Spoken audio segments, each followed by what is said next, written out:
അമ്മ അവിടെ സ്കൂളിലൊക്കെ പോകുന്നുണ്ട്. നമ്മളിപ്പോൾ ഇവിടെ ഓൺലൈനായിട്ട് XandYലും സ്റ്റഡി ചെയ്യുന്നുണ്ട്. അപ്പോൾ എന്താണ് അവിടുത്തെ ഒരു സ്റ്റഡീസും ഇവിടുത്തെ ഒരു സ്റ്റഡീസും തമ്മിലുള്ളൊരു ഡിഫറൻഷിയേറ്റ്സ് എന്താണ്? അവിടെ നമ്മളിപ്പോൾ പഠിക്കുമ്പോൾ അവിടെ ഫുള്ള് ഇംഗ്ലീഷിൽ ക്ലാസ് എടുക്കും. നമുക്ക് ഒന്നും മനസ്സിലാവാത്ത രീതിയിലായിരിക്കും പോവുക. പെട്ടെന്ന് ക്ലാസ് തീർക്കാനുള്ള ഇതാണ് ഫോക്കസ് ചെയ്യുക. അപ്പോൾ നമ്മളൊക്കെ ഇപ്പോൾ എന്തെങ്കിലും ട്രാൻസ്ലേഷൻ ചോദിച്ച് അപ്പോൾ ചോദ്യം ചോദിക്കാനൊന്നും സമയം ഉണ്ടാവില്ല ക്ലാസ് കഴിയുമ്പോഴത്തേക്ക്.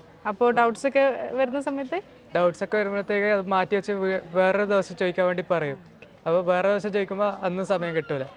അപ്പം അങ്ങനെ കുറേ ബാക്കോട്ട് ബാക്കായി പോകും. പിന്നെ ഇവിടെ കുറച്ച് എന്താ പറയുക ഹയർ സ്റ്റഡീസിന് വേണ്ടിയിട്ട് ഉള്ള ഫൗണ്ടേഷൻ തരുന്നുണ്ട്. അപ്പോൾ ബേസിക്കലി നമ്മൾ ഡൗട്ട്സ് ഒക്കെ ക്ലിയർ ചെയ്യുന്ന സമയത്ത് നമുക്ക് ഡൗട്ട്സ് ഒക്കെ പെട്ടെന്ന് ക്ലിയർ ചെയ്യാൻ പറ്റുന്നുണ്ട് XandYൽ നമുക്ക്.